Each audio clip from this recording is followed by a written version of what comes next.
J'avais que des mots dans mon carnet qui me disaient. J'avais vraiment une phase où j'étais genre. Mais en gros, j'ai fait une crise de panique devant tout le monde. Le trou noir. Hello à tous, so it's Lily. Aujourd'hui, dans cette nouvelle vidéo, je voulais vous parler de l'anxiété sociale. Alors, très curieusement, quand j'étais petite, j'étais extrêmement extravertie. Je parlais tout le temps en classe. J'étais tout le temps là à déranger les gens. Je faisais que parler. J'avais que des mots dans mon carnet qui me disaient Julie, bavarde trop. Stop, arrête de parler. Enfin, je parlais trop, tout le temps. Je sais pas ce qui c'était comme problème. Mais au fur et à mesure des années, j'ai arrêté de parler. Je suis devenue littéralement muette. Alors je pense que tout a commencé à l'école primaire. À l'école primaire, je sais pas ce qui s'est passé, mais j'étais vraiment la seule fille, on va dire, de couleur dans toute l'école.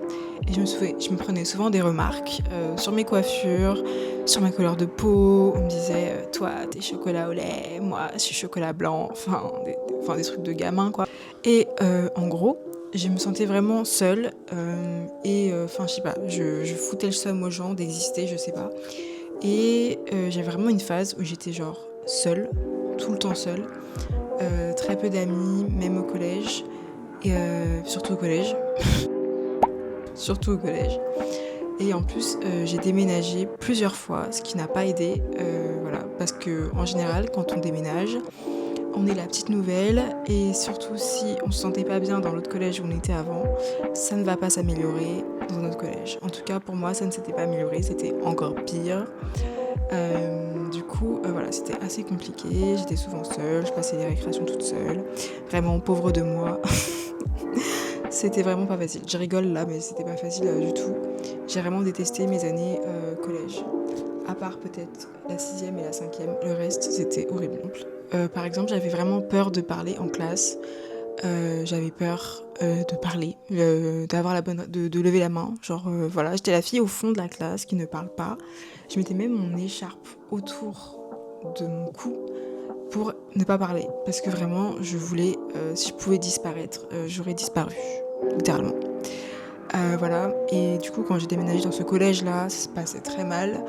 Il y avait des filles, je sais pas c'était quoi leur problème. Elles voulaient essayer de me couper les cheveux en classe. Elles étaient vraiment méchantes. Enfin, en vrai, je pense qu'elles avaient un mal-être et tout. Mais bon, en fait, elles étaient juste des pestes, quoi. Vraiment des pestes. Et le temps a passé. J'ai été au lycée. Le lycée, ça s'est bien passé. Pour la grande globalité. Et puis, j'ai été en école supérieure. Et là, le trou noir. En école supérieure, je me suis vraiment sentie assez en décalage avec les gens en général. Je passais souvent du temps seule. Après, je me suis fait quand même un groupe de potes, vraiment trop contente d'avoir trouvé des gens sympas dans les écoles de commerce. Je trouve quand même que c'est assez particulier. Ouais, il y a des gens, on n'est pas sur les mêmes planètes, on n'est pas dans le même monde. Ça se voit, ça se sent, ça s'entend. Et les conversations, on n'a pas les mêmes, littéralement. Et à un moment, en fait, j'ai fait une crise de panique en classe. Ouais, en première année, je sais pas ce qui se passait. J'étais dans un groupe avec une fille. Je me souviens plus trop du contexte, mais en gros, j'ai fait une crise de panique devant tout le monde en classe. Horrible. Et après, je suis sortie de la classe. Ouais, je suis sortie de la classe. Et donc vraiment, c'était vraiment gênant. Et tout le monde me dit mais qu'est-ce qui t'arrive Même moi je savais pas ce que j'avais. Et puis en fait la prof avec qui j'avais classe, elle m'a dit mais Julie, c'est une crise de panique, c'est pas une crise d'asthme, tu fais une crise de panique. Et moi je savais pas ce que c'était, je me disais mais qu'est-ce qu'elle raconte et tout. Mais c'était ma première crise de panique. À un certain moment j'avais un peu peur d'être entourée de gens. Du coup je disais non à certaines invitations. Je préférais rester dans ma chambre que de parler aux autres.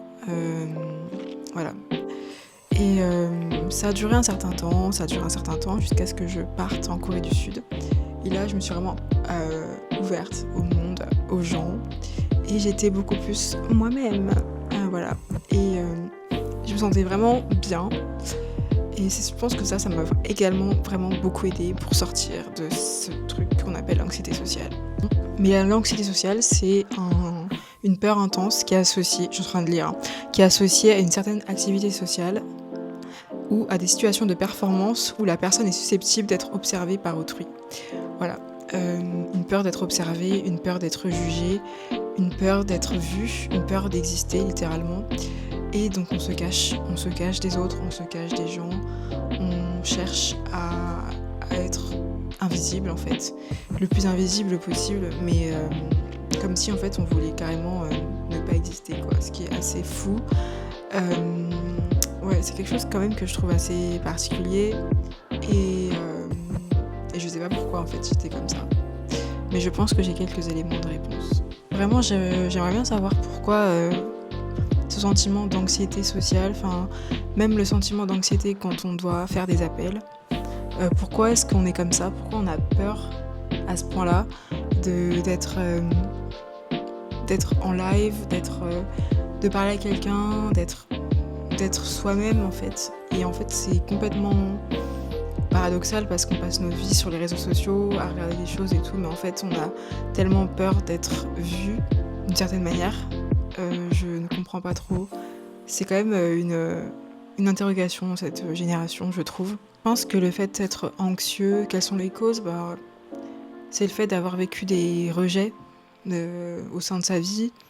Dans sa vie, de se faire rejeter par les autres, on finit par se replier sur soi-même et penser que juste en étant avec soi-même, en fait, on va y arriver tout seul, sans les autres. Et du coup, on se limite en fait, on limite les gens avec qui on peut avoir des contacts. Voilà, c'est vraiment la peur en fait qui fait ça. C'est bien beau d'avoir dit tout ça, mais quelles sont les solutions? Les solutions pour s'émanciper, pour vivre enfin, sans avoir peur des autres, sans avoir peur des réactions des autres, d'être anxieux, d'avoir une sorte de phobie des autres, phobie sociale. Je pense qu'il faut déjà être honnête avec soi-même.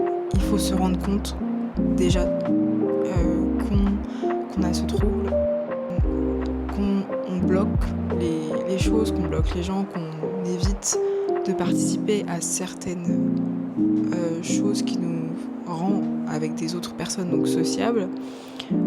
Voilà, quand on voit qu'on stresse avant de parler en public, c'est quelque chose qu'il faut se demander pourquoi est-ce qu'on stresse autant. C'est aussi parce qu'on a peur d'être jugé, en fait, on a tous un peu cette peur-là. Et en fait, je pense que c'est aussi important de faire des cours pour parler en public. En fait, il faut se faire un peu violence parce que en fait, si personne ne le fait pour nous, en fait, si nous on le fait pas, il va rien se passer. Et si on se rend compte de toutes ces choses-là et qu'on veut avancer, go. Et vraiment, il faut pas se mettre dans la tête que certes, on pourrait dire que c'est facile, mais c'est un long chemin, ça prend du temps, ça ne se fait pas en un claquement de doigts. Mais je pense qu'on a tous les capacités de surmonter cette phobie sociale, cette phobie d'être au téléphone avec les gens, même si ça nous demande quand même un effort. Moi, je vous avoue que ça me demande un énorme effort. Ça a pris du temps. Moi, il faut savoir que les numéros de téléphone, je les ghostais. Enfin, tant que tu m'envoies pas de message, je ne vais pas te répondre.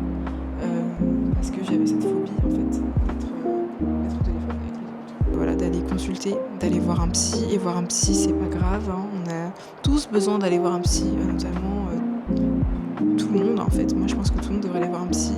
Parce qu'on a tous des choses dont on a besoin de guérir, en fait. On a tous besoin d'aller mieux. Qu'on le veuille ou non, ou pas, en fait, on a tous quelque chose. Personne n'est complètement parfait, personne n'a pas de trouble, on a tous des choses qui nous ont traumatisés. Donc voilà, c'est aussi prendre confiance en soi. Parce que cette anxiété, cette phobie sociale, c'est parce que forcément on a un certain manque de confiance en soi-même. On ne pense pas qu'on a de la valeur. Voilà, il faut essayer de se réaffirmer soi-même. Ça prend du temps, c'est difficile. mais c'est possible,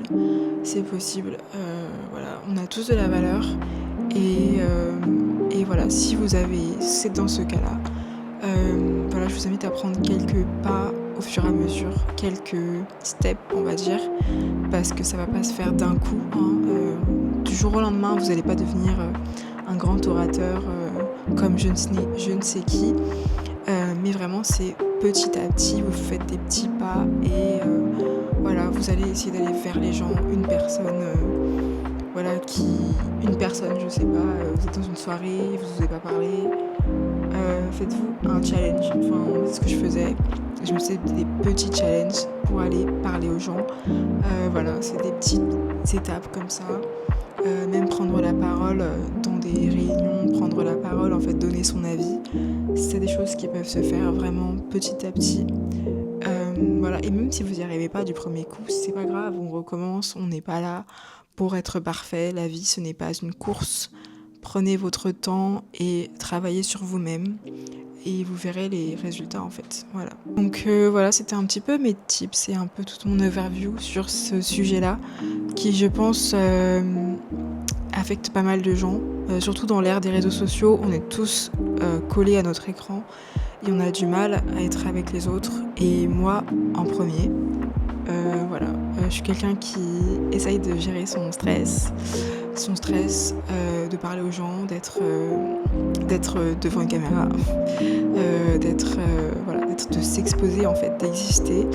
Mais si on est là, c'est pour une raison et il n'y a pas de raison de s'effacer en fait.